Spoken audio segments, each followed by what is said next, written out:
Iron City built. It's time for the Steel City Nation podcast. Here's your host, Mark Maradei. My guest today is Coach Brian Fleury of the San Francisco 49ers. Coach, how are you? I'm great. How you doing? I'm doing well. Living through the COVID. It'll be something to tell the grandkids and our kids to tell their grandkids for the ages. Yeah, no kidding. You had a pretty stellar career at a Maryland high school that was a perennial powerhouse, and I think they'll come back around, Seneca Valley High School.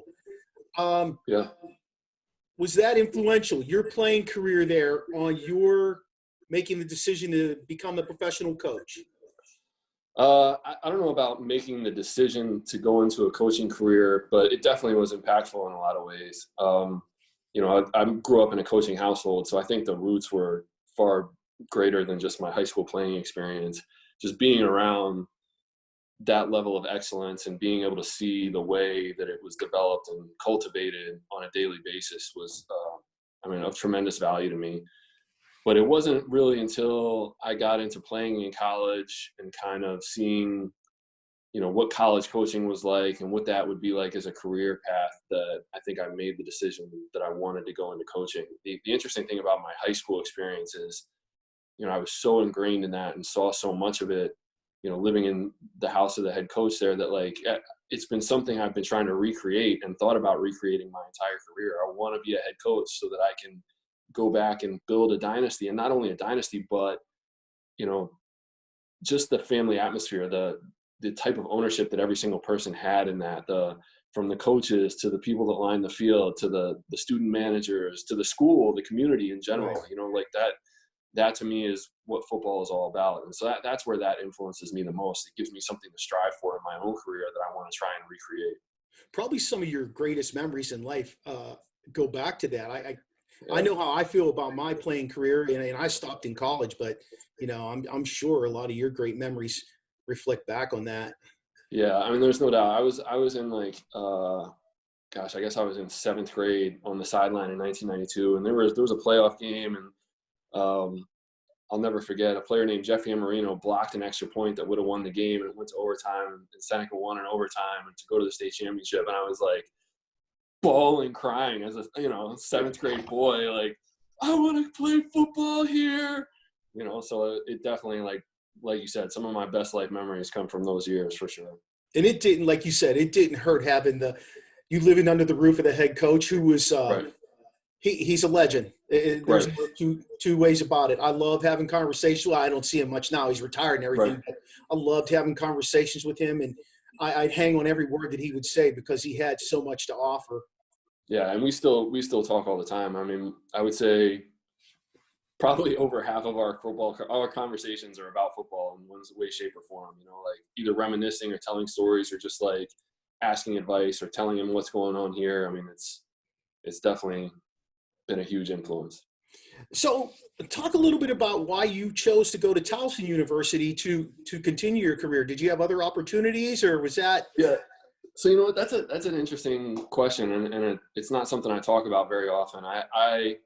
I only started as a senior in high school, and rightfully so. The guy that was playing in front of me when I was a junior had a great season and did a great job. And so I just wasn't very heavily recruited. And recruiting was different at the time, right? Yeah. There was no internet, and you're sending VHS tapes out, and there just was no buzz or word of mouth about me. So I had a couple opportunities for smaller 1AA schools, academic type schools, because I had good grades. And but then Ron Vanderlyn was a head coach, and Mike Gundy was the wide receivers coach at Maryland at the time. And they came into the school and said, listen, we're impressed with what we see. We'd love to have you walk on. There's not enough film there for us to offer you a scholarship, but it would prefer to walk on status. And so in my mind, I was like, yeah, I want to play the highest level of football I can possibly play. So that's the decision I made. And I went there, and it was definitely a different experience than I thought it was going to be. In my mind, I've seen Rudy 100 times. I'm like, oh, I can do the walk-on thing. It'll be fine. I'm tough-spirited. I can do all that. But you were definitely treated as a little bit of a second-class citizen when you got there, and that was frustrating. I was there were 7 quarterbacks on the roster, so I could barely even get scout team reps. I was just standing around at practice, and I was like, you know what, this is not I thought I wanted to play in big stadiums in front of big crowds and on TV. And then I realized that's not what I love about football at all. Like, I don't care about the size of the stadium. I don't care about how many fans are in the stands. I just want to play and be part of something with a group of other guys and like just have a chance to go compete. Like, I'm not competing and standing on the sideline. So I made the decision after really just one semester at Maryland that I wanted to transfer, and was looking at all the opportunities and went to Towson for a quick visit, and it just seemed like a great fit. Rob Ambrose was the quarterback coach and offensive coordinator at the time, and we hit it off really quickly. And I mean, the locker rooms were awful. Like, it was like being in a high school locker room. The weight room was awful. It was no air conditioning. It was like hot and muggy. But like, to me, felt comfortable because that's where I'd spent the last 8 years of my life, in those conditions. And so I was like, you know what, it's close to home. Like, I feel like I have a chance to compete, to play here. And so I made the decision to transfer.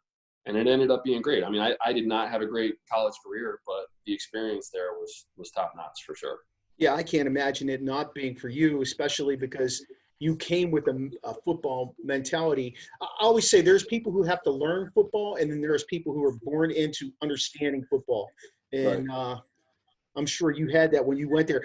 So you went back to Towson. You won some Colonial Athletic Conference titles, a little bit different. Talk about your coaching there when you went back. Yeah, so when I played at Towson, they were in the Patriot League.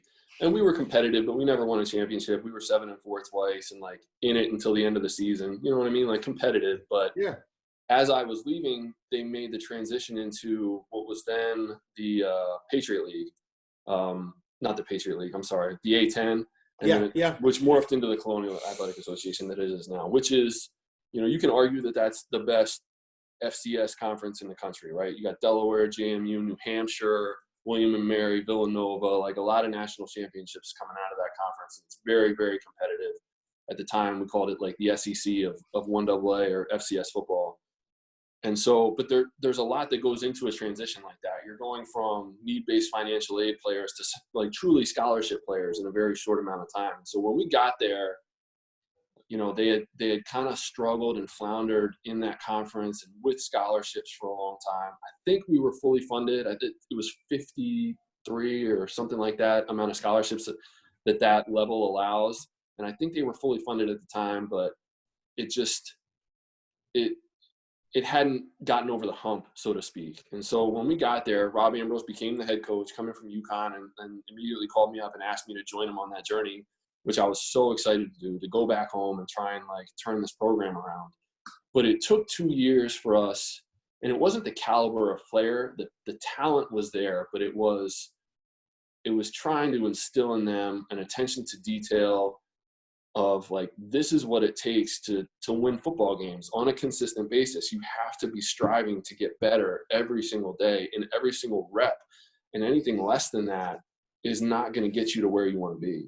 And it took us 2 years to like build that culture.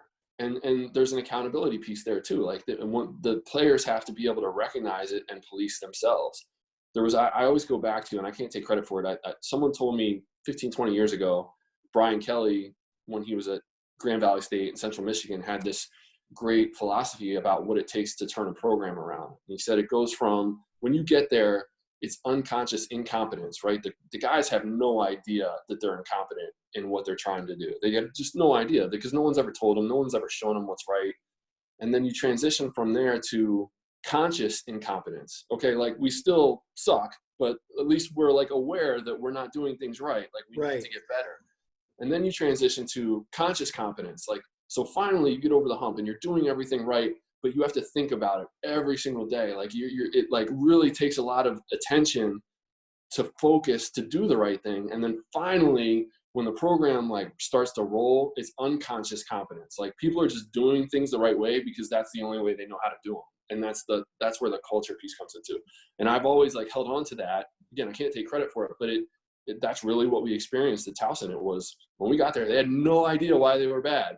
And luckily Rob hired a staff of people that had experience winning football games and knew what it took. And we were able to come together and build it, but it takes a lot of time. It wasn't until that third year where we got over the hump And we had a great team. We had great team character, a great core group of upperclassmen that just transitioned into, I guess, this next era where they've been competitive.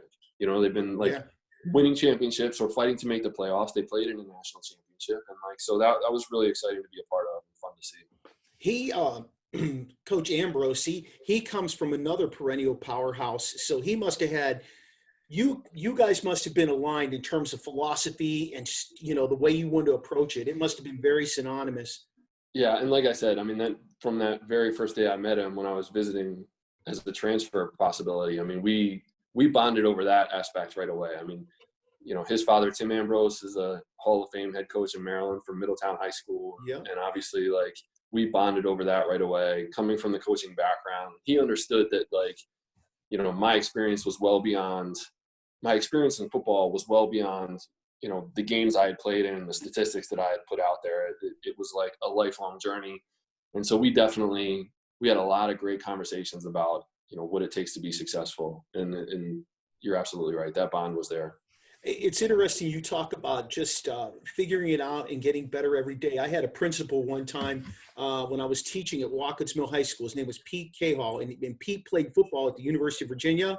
Mm-hmm. And what he invoked upon the students, the staff, and everything was, you're either one of two things. You either get better or you get worse, but you do not stay the same every day. So you pick the path you want to go down. You want to get better, you work to get better. You want to get worse, go ahead, stay where you are, because you're not getting better, and that's just going to end up helping you lag behind. So I totally get that. So you coach in Buffalo, you coach in Cleveland, you coach in Miami. Now you're with the NFC champion San Francisco 49ers. How's your role differed from team to team in your professional career to this point? Yeah, it's been very different. I think, first of all, I always had this notion that, your career path is always going to go like this, right? But that has not been the case for me. And it's been challenging, but also extremely valuable at the same time. When I first broke into the NFL, it was in 2013 as a defensive quality control coach with the Bills. And that job in and of itself was a lot of just learning the NFL. I was, creating the playbook on the computer, breaking down film, doing all that sort of stuff. And then helping to coach the linebackers in a lot of ways. That Mike Pettin and Jim O'Neill were the two that kind of got me into the league. And they definitely did a tremendous job of building a format that would allow me to develop and train as so that I would be ready to coach a position as soon as possible. Right. So there was a lot of mentoring going on in that job also. But I thought I knew a lot about football, and I did, but there's just, the NFL is so different in how they approach the game and how game plans are created and the things that you pay attention to and the foundation of knowledge that you have to have in terms of how people prepare and where systems come from and what lineages there are. It's incredible. And I had no idea. So that year was just, it was straight education, right? I was in survival mode, trying to get my job done and just learn as much as possible. And then we went to Cleveland the very next year, and immediately I take over as the outside linebackers coach. And so I've got my own group of guys. I'm coaching grown men for the first time.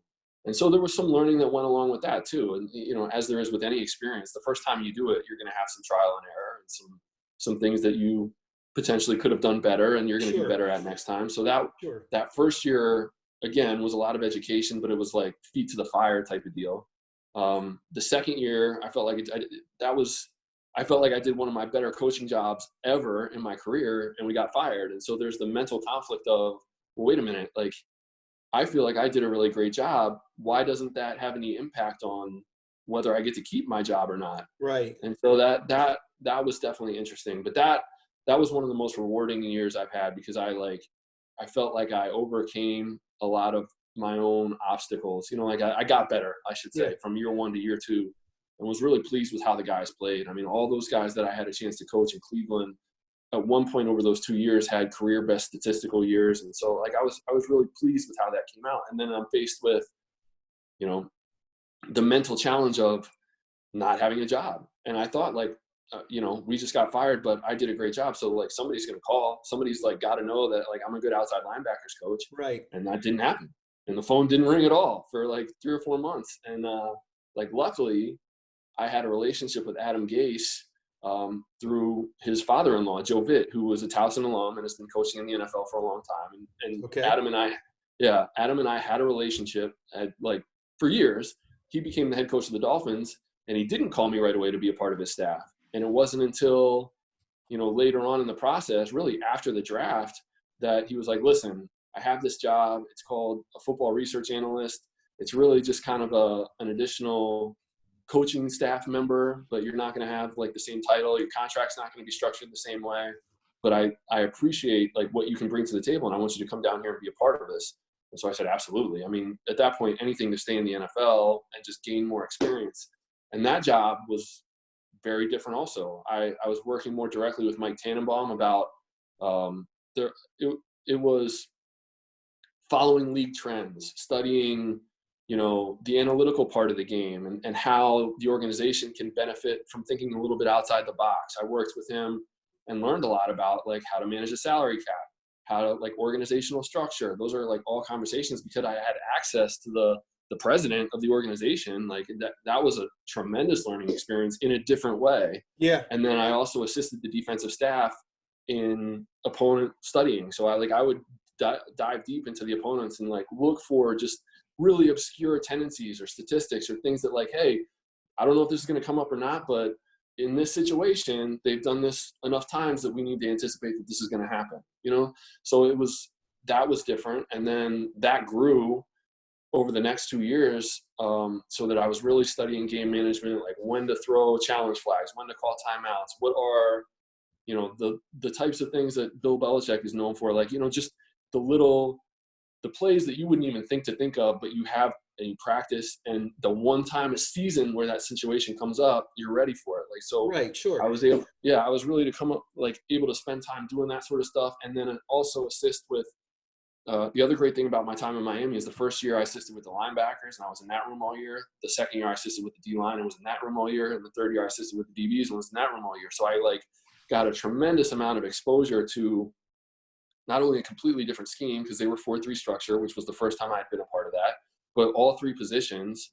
And so it was really a well-rounded educational experience for me there in Miami. And like, I have goals of being a head coach one day, and that like filled in a lot of gaps for me in terms of the amount of knowledge I would need to go be a head coach. Right. And then, so from there, Adam gets fired and I'm looking for a job again. And Kyle and I had history because he was the offensive coordinator in Cleveland when we were there for that first year in 2014. And so, him and I had a conversation, and I was down at the Senior Bowl, and he said, listen, I've got this defensive quality control job. I know you're overqualified, but I also have a lot of respect for you as a football coach. I want you to be a part of my staff. Like, are you willing to do this? And I said, absolutely. But it was different last year, same title as my first year in Buffalo, but completely different experience, right? Like I have now way more knowledge. So there was not a learning aspect. There was like, yeah, I still have to draw a playbook and like break down film and stuff, but I can rip through that very quickly now. Yeah, sure. And you got the then, experience. Yeah. And then I'm there just to assist with the game plan and talk about like strategy more, because that's what I had done so much of in Miami. So like they got a lot of bang for their buck, like theoretically, and so that's been a great experience, and that role will continue to evolve here moving forward. So did you hear from Gase when he took the Jets job? Was he interested in bringing you with him? We never really got to that point. I, had the conversation with Kyle and knew that was going to be a better experience, just knowing what him and John had from a contract standpoint and knowing what was on the roster. And I like, another part of it too is the desire to go to San Francisco. There's 3 or 4 guys on staff that I was with in Cleveland. Our families are friends, you know what I mean? Like high character guys that I was like, listen, I know I want to work with these people again. I want to come out here and be a part of this. And like, we might fall on our face, but I feel good about going to war with these guys. And if we fall on our face, we fall on our face together. And like, I know it was done the right way. Well, I can remember sending you a message. I think it was after your last game in Cleveland. Cleveland looked different to me. And I've been watching Cleveland play the Steelers for years and other Cleveland football. And it looked different to me. I kind of felt like they should have kept you guys around and let you continue to evolve. I mean, I Yeah, don't think like, you got a fair shake at all. those decisions are over my pay grade, and there was a lot. I mean, it was about way more than the football being played. You know what I mean? Like Right. with the general manager and the head coach and the president and the Haslams, like, have had to make some very hard decisions. Like, I don't want to take anything away from them, but we did do a lot of things right. You did. And, I watched it. And there's a lot of things I would replicate if given the opportunity, down the road. Sure. It sounds like a lot of your positioning, though, in terms of what you're doing, your roles you're taking on as a coach, have prepared you not only to be a coach, but like a GM as well. Looking at analytics and things like that. I mean, granted, I get that analytics are a big part of the game today, almost in every sport, but it sounds like you are building quite the array of a tool belt to be part of it. Yeah, I hope so. I mean, my crystal ball has been broken for a while now, so we'll see what happens. But it was frustrating at times, in Miami, because I just came up from having my own room of guys, and I wanted to be a position coach. But in hindsight, it was a tremendous education, and I have to remind myself of that of every step along the way. That, like, the current situation isn't the final destination, right? Like, you got to take what you can out of all these experiences to build the breadth of knowledge. Like, I've said for a long time, I want to be a head coach, but not right away. I'll be a way better head coach at 50 than I will be at 40, or even earlier than that. And when I do get the opportunity to be a head coach, I want that to be the end of my career. I don't want to be a guy who gets his dream job at 30 years old and fails and then never gets another opportunity again and is like, what are you working towards at that point, Right. So like that, and that's probably a little bit of a different perspective than a lot of people have. But that's kind of the way I've always looked at it. So my mindset now is, it doesn't matter how lateral or up and down the career path is perceived.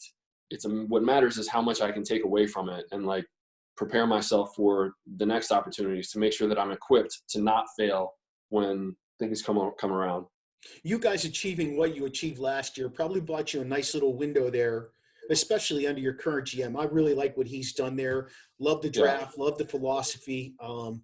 I just think you guys have probably put together a pretty good coaching staff and done yourself a good favor there. Hopefully COVID doesn't impact this season for you guys, that's for sure. Yeah, hopefully not. I can't agree more. The character of the organization from top to bottom is the best I've been around. And like I said earlier, I had this conversation with Kyle after the season. Like, that feeling that I said I wanted to recreate and that I was chasing from my time in Seneca is what it feels like to be a part of the 49ers. And, like, that's a testament to him and John and Jed and everything they've done. I mean, it's the most fun I've had coaching football since those high school years, by far. I know I get it. And I know, like, do those guys make those appearances in the locker room post-game? Do they go see the players? I know the Rooneys for years, especially Dan Rooney, after the game was over, he went around and he talked to those players and he greeted them, and he created that family appeal. Do you get that type of? Yeah. Jed's there shaking everyone's hand as they come into the locker room after the game, win or lose. And that's crucial. He's a part of everything. He's a great, like, presence in the building, in the locker room. He's not there every single day, but I mean, he really works hard to build the family atmosphere and to be a part of it. So if you had to pinpoint one coach at this point who helped to shape the direction you're headed, who would you say it was? Like Jim O'Neill, like I said, he's currently the DB's coach for the Raiders. Him and I were college teammates. He played at Towson with me, and he got into the league about 4 years before me, and we had always, like, talked about working together.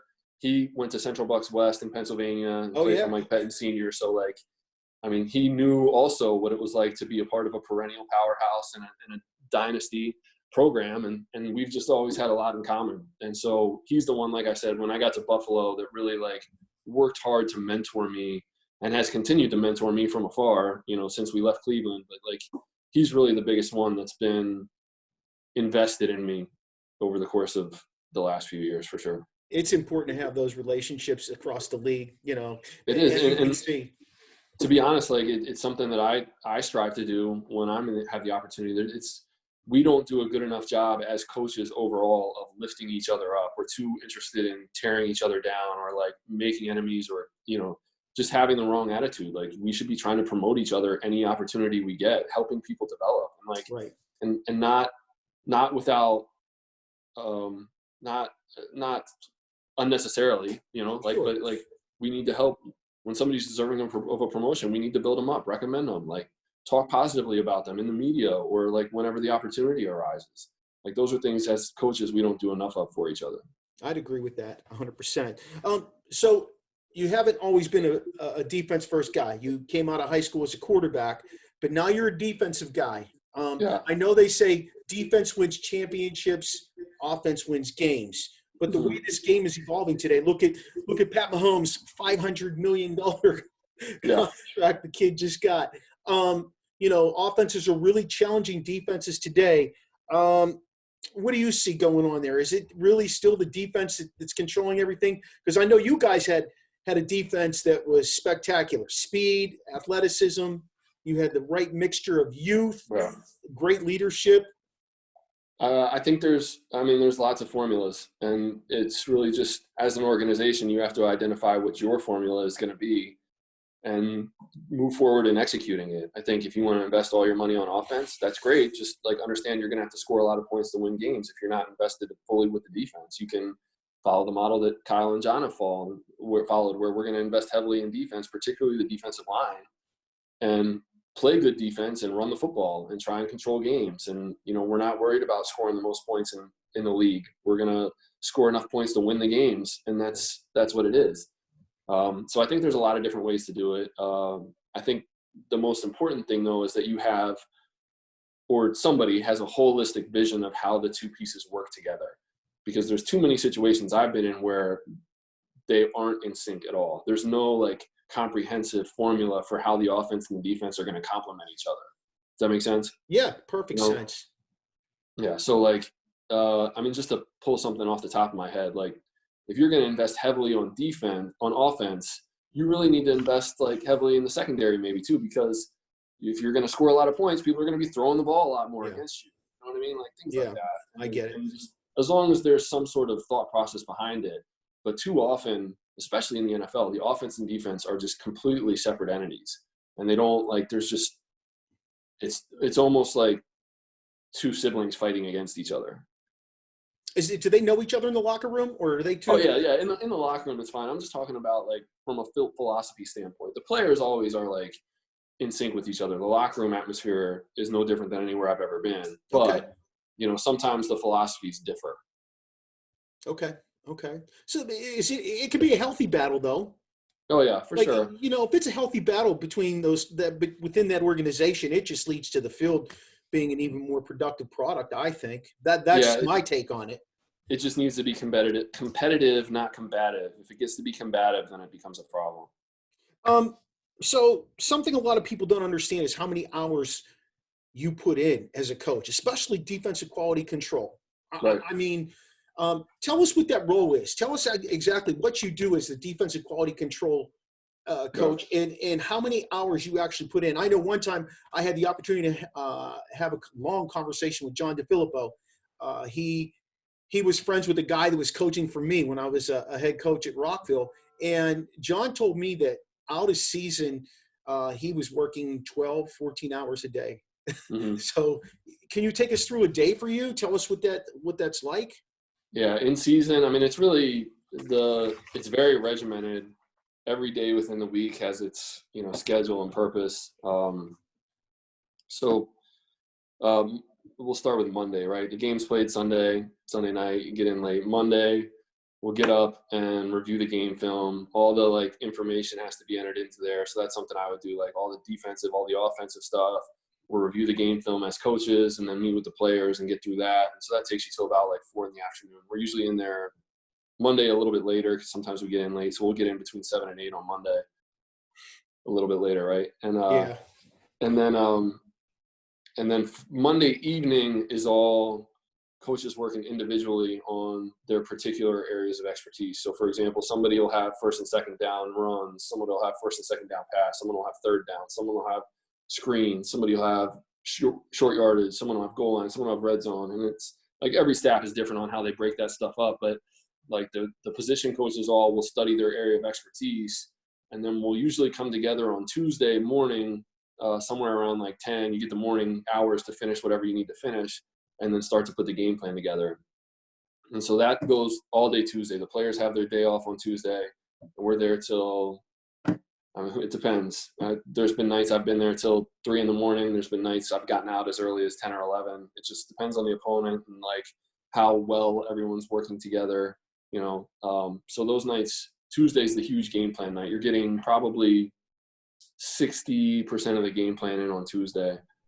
And so Wednesday morning, we get in pretty early, and then Wednesday you have to install that game plan with the players. You have to meet, you have to walk through, you have to go out and practice. So you're with the players going over everything that you just figured out until about 4:30, and then you have to keep working on the game plan. So like you'll have dinner 4:35, somewhere in there you get back together, and now you start working on third down, which, as you know, is a huge part of the game plan. So you know, we're just now talking about it on Wednesday night, and we got to figure out everything that we want to run and do on third down. And so that we're usually there till midnight or so on Wednesdays. And then, you know, once we figure it all out, the quality control guy has to draw it up so the players have it, you know, so I'm there later. And so Thursday morning we'll install third down, review everything that we did on Wednesday, install third down, go out and practice, have meetings to watch practice, and we send the players out, and then we start red zone and goal line and like all the other like little area. Red zone's not a little area, but we start game planning all that on Thursday night. So Thursday night's another late night. Friday, come in and practice all that.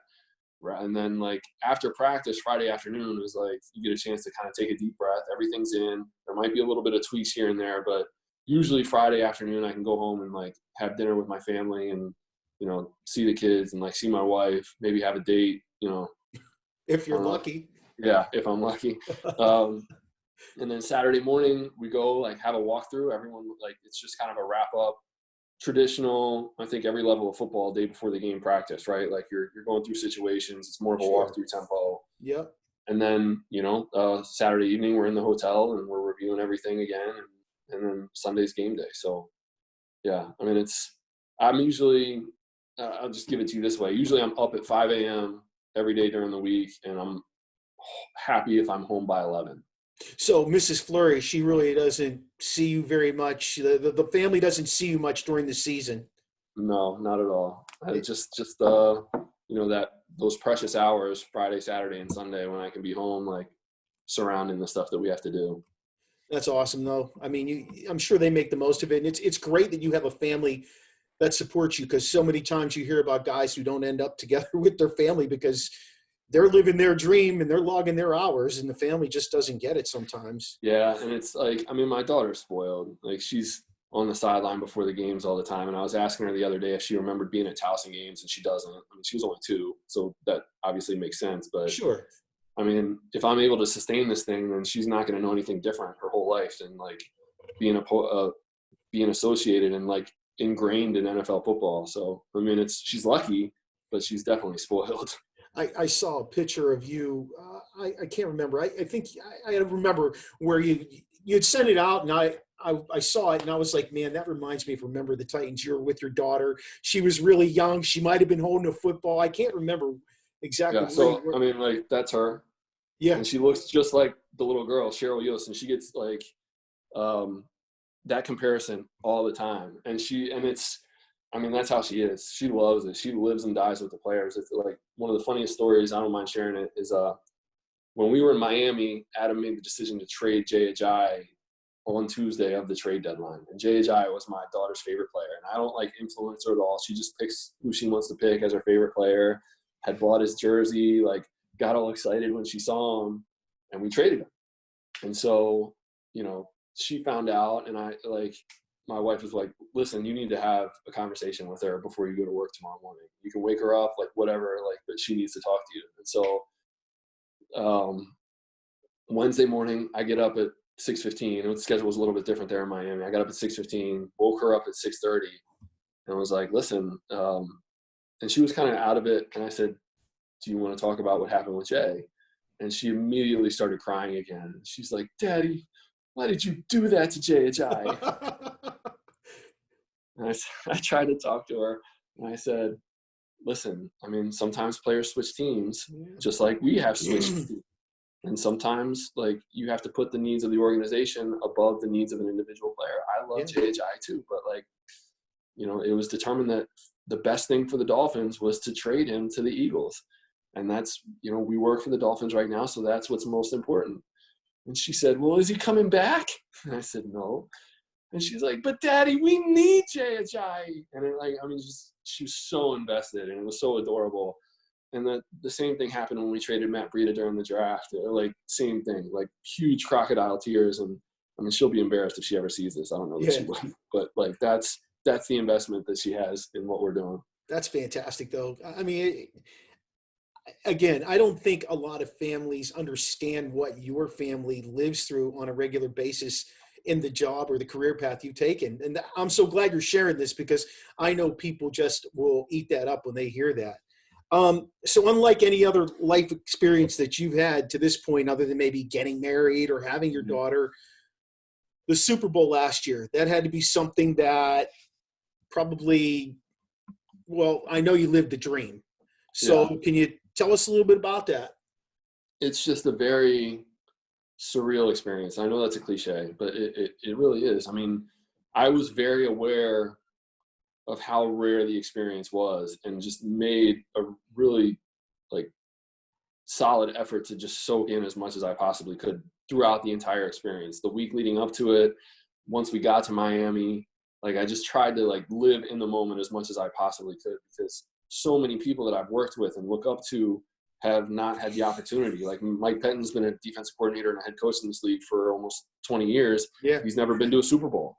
And he's somebody I have a lot of respect for. I think he does a great job. And, like, Dan Marino, I worked with in Miami, like, only went to the one Super Bowl, you know? And so there's enough people that I've been around who have been chasing that opportunity that never got a chance to do it, that, like, I wanted to absorb as much of it as I possibly could, because I just know that I might never get another chance to go. Sure.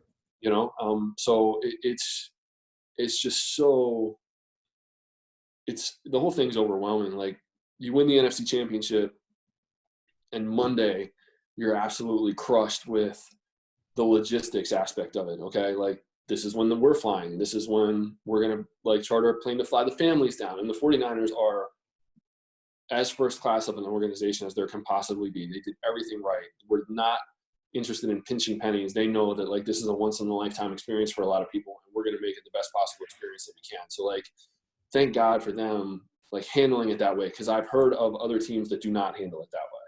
And so I'm very grateful to be with them, and I'm grateful to Jed and how they did it. But, like, they flew our families down, and like, but you're still trying to – everybody you've ever thought of is, like, calling you, asking for tickets, or like, hey, can you hook us up with tickets, or like, you want to come? And I'm like, I have no idea. And so you want to be preparing, you want to be focused on the Chiefs, but it takes 2 days to just, like, get all the logistics figured out. Like, who am I buying tickets? Who am I buying tickets for? How am I going to get those tickets to them? Like, yeah, you want me to buy tickets. Can you fly yourself to Miami and get a hotel room? Like, can you afford to do that? I mean, when it was all said and done, my parents ended up not coming. It would have cost them over $10,000 to go to the school. Like, because, like, I was not in a position to pay for their flight or their hotel. Like, I could have maybe paid for the tickets, but I mean, those are expensive too. Like, the tickets they're $3,000 face value per ticket, the tickets we were given the opportunity to buy. And then we don't get them for free. We get 2 for free for our family. So it's just, like, that's extremely stressful and overwhelming. So you take 2 days to get that out of the way, and then you start to game plan. And then so you game plan, and we practiced a normal week of practice. And thank God we did that too. Like, Kyle was on it in terms of how he built the schedule. So we did that so that when we get to Miami, everything is reviewed. There's a little bit of tweaks, maybe a couple plays added here and there, but everything you're doing in Miami is reviewed. So the fact that you have to go to media night, you have, like, all these media obligations. It's just like, your families are flying into town. They want to hang out with you. Like, everybody you've ever known is pulling you in 100 different directions. Like, it's hard to focus on the game. And then once you get to the game, like, I mean, the security getting into the stadium, everything's crazy. You're looking like, oh, there's J-Lo, there's Alex Rodriguez, there's Jay-Z, there's Beyonce, there's, you know, celebrities all over the place. And it's just kind of surreal. And then, but, like, finally, once kickoff happened, it was just like every other NFL game I've coached in. Yeah. Did you think that the game plan you guys had put together for that? I'm sure you did. That the game plan you put together, that was a pretty solid defensive plan. Yeah, we felt good about it. There were some execution issues down the stretch, which everybody could see. But we felt really good about the plan. I mean, I was shocked at Richard Sherman a little bit, but he's been such a quality player for so long. The Chiefs made a play. I don't think Sherman deserves any more blame than anyone else on the field, or I mean, even us. So like the plan was good, but I mean, we didn't call the plan maybe the best way. I mean, like everyone has a little piece of accountability there. It's funny because 2 days before the game in practice, I walked up to Sherman. I said to him, I was like, I can't like express to you how comforting it is for me to have you on our team, because like my experience with you so far and throughout your career, I always feel like you play your best football in big moments, which I feel like he has. And so I said that to him, and he was very appreciative to hear it. And, it's just like those plays didn't come out, not of him, but just of anybody when it was crunch time down the stretch. And I think like the great thing about that is that like, I think everyone is using it as motivation moving forward, and we just can't wait to get back on the football field and like try and make a run again. That's such a tough position to be in, where Richard Sherman plays. I've admired him in that position. I think defensive backs, period, are just – you have got to be I'm going to forget what just happened kind of guy and keep moving forward and to excel and get to the level some of those guys get, because how many DBs come and go every couple of years – but for those guys to make a lasting career like he has, I mean, leaving Seattle, he probably had a little bit in the back of his mind, okay, they cut me loose. Now I got to reprove myself. And he definitely did that. For his sake, I'm so glad he did. And I hope he has another great year this year. But, how's the pandemic hitting you guys this offseason? I know you've had some injury stuff happen, some kind of freak injury too. Yeah. The pandemic has just been, I mean, there's positives and negatives, just like I think any other, I think a lot of people have experienced. Obviously, it's different, and that could be viewed as a negative. The one thing for us, which was interesting, is, so much of the first part of the offseason is free agent evaluation, your own roster evaluation, draft evaluation, which is it's a lot of hours just sitting and watching film in your office and formulating your opinions on the guys that you're charged with evaluating. And then you come together as an organization and everyone shares their opinion. The people that are paid to make decisions with the information that they gather. But that was not very difficult to do from home at all. Like our IT staff and our video staff did a great job of equipping everybody with what they needed to get that stuff done at home. And like so much so that it would not shock me if a lot of organizations tell the coaches to stay home in February and March and say, hey, like, we're going to show up to the facility for 2 weeks of meetings to go over the draft. But otherwise, like, work on your own time, like, be with your family. A lot of coaches, I'll use Wes Welker for example, our receivers coach, like his family is still living in Houston, Texas. And so think about how beneficial it would be for him. And we have a lot of coaches in this situation that, oh, wait, I can spend 2 months at home with my family instead of living apart from them. That's tremendously valuable. And we were efficient. I think our organization did a great job. And so I think that that's a positive that has come out of it, is it might allow for coaches to spend more time at home during certain times of the year. But it definitely, the negative is you don't get that in-person work with the players. We didn't get to do anything on the field. I know our guys like took some ownership and tried to get the team together to do workouts, and they did, and which, led to some injuries, which happens. I mean, that's just part of football. Yeah, absolutely. So I don't think anybody will really know the true final effects until we get out and start playing. And you see like which teams really thrived during the pandemic and which teams maybe took a step back or didn't do as much as they possibly could. Were you part of that war room did you guys have a separate group of people over here that was putting together the plan of who to draft, and then it went to somebody who was on a different computer that said, okay, we're going to draft, Yeah. So it's, the 49ers are very inclusive. Like, they're not hiding information from their employees. So like the process leading up to the draft was very informative. It was a group effort, but then ultimately it's John and Kyle and Jed that are making that decision. And so on draft day, there was 2 different Zoom meeting rooms set up. There was one where it was like all the coaches and scouts, like just kind of hanging out and like chopping it up a little bit. And like John and Kyle would pop in there and like, just kind of, chew the fat and like, but they had a little separate room where they were making decisions, and then like they would call people into like, hey, Chris Kasura, come over. We're thinking about drafting Javon Kinlaw with this first pick. Like, pop over here. Let's talk through this real quick and make sure that like we're all on board with this decision. So Chris Kasur's our defensive line coach. Sorry. Okay. And like, you know what I mean? But they would call people over to have those like more private conversations. Okay. I got you. So when you're drafting these guys and you're doing the pre-draft evaluations, the skill set, you can read the numbers, their 40 time, their bench press, 3-cone, all that stuff. What's the ultimate deciding factor? Is it where you need depth, or who could be a new starter? Does character come into play? Anything like that?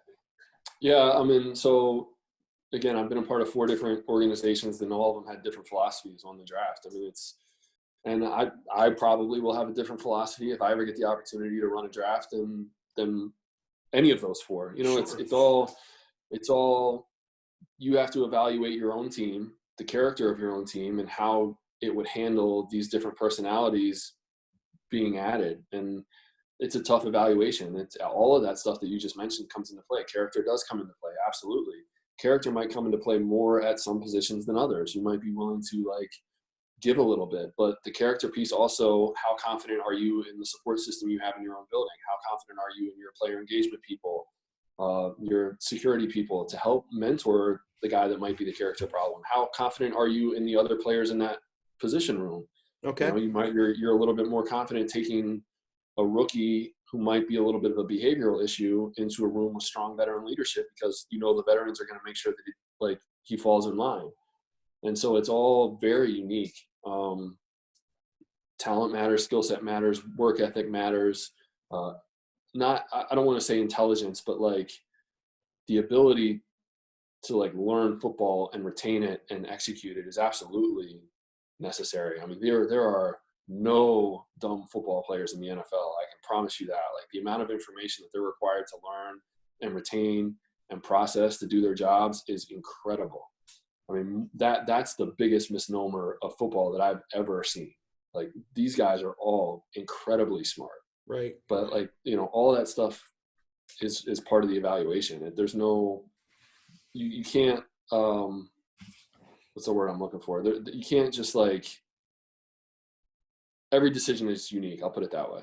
Sure. It always fires me up when I hear people refer to football players as being dumb. And it really fires me up when I hear them refer to linemen as being dumb, because right. Those dudes have got to know a lot of information. They're not just big, strong guys who are required to block somebody. There's a lot of stuff going on up front that they have to know how to read and react to quickly. Absolutely. Yep. So you return a pretty talented team. Any new additions to either side of the ball that you think are going to be integral? Yeah, I mean, I was really excited to see the draft that John and Kyle put together, and I'm excited to see those guys on the field. That's the most frustrating thing right now, is I haven't even had a chance to see any of those guys move around, so it's hard. I always, there's been enough years now where there's somebody you get excited about during the off-season program in, May or June, who ends up not being there, because of injury, or they look different with pads on, or, you know what I mean? So I usually I usually try to wait until midway through training camp or after a few preseason games before I get excited about new additions to the roster, because until you actually see them playing football, you don't really know what you have. But it'll be interesting to see. When are you guys scheduled? I don't think they've set dates. When are you tentatively scheduled to go to training camp? So tentatively, the rookies come in on Tuesday, which I don't even know what day that is. But a little less than, I guess, 5 days from now, the rookies come in. The 21st. Quarterbacks and injured veterans are a few days after that, and then I think our full team is supposed to report on the 28th. But, I mean, from what I know, there's still some negotiating taking place between the NFL and the NFLPA that could potentially push that back or change it. Well, with you guys not playing a preseason schedule, I'm sure that's definitely going to be part of that equation when they make that decision. Yeah, there's a lot of different scenarios being thrown around. I think it's pretty much decided that we're not going to play 4 full preseason games like we normally would have. And so that'll never happen again because next year the CBA dictates that I think we're only going to play 3. 3? It's 3 preseason and 17 regular season, I think. But I don't know. There's still a possibility we'll play 2 this year, but there's also the scenario where we don't play any. Will Garoppolo be ready? As far as I know, I haven't seen him since. Yeah, I haven't seen him since we walked off the field at the Super Bowl. So wow. So you guys going to get back and try and win the next Super Bowl. Number 6, I believe it would be for you guys. Yes. Storied tradition there, Montana, Young, Rice, the whole 9 yards. What's going to be a barrier? What's going to be a barrier from getting you back to where you were? I just think the NFL is a hard league, you know. I mean, we have a tough schedule coming up. All those teams are good, and it's hard to recreate some of the bounce of the football type of things that happened for us this year. You know, you can't count on those every single year. So, and you know, the other part of it is that we're not going to sneak up on anybody. Everybody picked us to finish pretty low in the league and in the division last year, and it wasn't until we climbed up to probably 5-0, 6-0 that teams started to realize oh, that's a more difficult, challenging game than we thought it was going to be. So, you know, I think everybody's gunning us. The other 3 teams in the division spent all off season studying all 19 games that we played last year. So there's not going to be any surprises. And I think that, you know, that always makes it a little bit more challenging. But I also think we've got a high character team that's up to the challenge. I like how you said earlier that you guys are going to use that as motivation. You know, losing to Kansas City last year. I like where you're headed. I loved watching you guys play. I watched you play quite a few times last year, and it was really enjoyable. I know your long-term goal. You want to be a head coach. Mm-hmm. Have you put I know you said you want to do it toward the end of your career, if at all possible. That way you have that complete tool belt of everything that you can pull from. Have you put a timeline on it for yourself? No, and that's, you know, another lesson I've learned these last 8 years in the league is that my timeline, what I thought my timeline might be is not the way things are actually going to play out. So I really just try and take one step at a time, one job at a time, and do the best I possibly can at that job and let things happen the way they're supposed to happen. I mean, I had in no way, shape, or form thought I would be sitting in this job with the 49ers, you know, 5 years ago. But I mean, this is how things have worked out, and I'm thrilled to be here. You know, thrilled to be a part of the organization for as long as it lasts. I'm excited for you. Really, truly, I am. Yeah. So I always ask this question at the end of my interviews. If you weren't coaching football, if you weren't part of football, what would you be doing? What would your career be? Yeah, so I don't know. It's going to be hard for me to say that I would have pursued anything outside of sports. You know, the idea of pursuing a business professional, 9-to-5 office job has never really appealed to me. I think, honestly, for a long time, I thought I wanted to be a broadcaster. I've got a voice for radio, or face for radio, you know, like they say. So I don't know, that might be something that I would have enjoyed doing. It might be something that I still might pursue, after my coaching career is over. Yeah. You know, as a way to stay involved with the sport and to, you know, just continue to be involved. I get it. Not a PE teacher? No, I don't think so. So at the end of my show, I always do this segment. It's called Decade Definers. And I usually break down a team or a particular sports group of players from the 70s through the 2010s. I want you, if you wouldn't mind, to share with me the 5 most let's just say the 5 best games you've been involved in as a coach. It's hard to narrow it down to 5, to be honest with you. Give me what you got. Aside from the Super Bowl. Aside from the Super Bowl, there's been a few.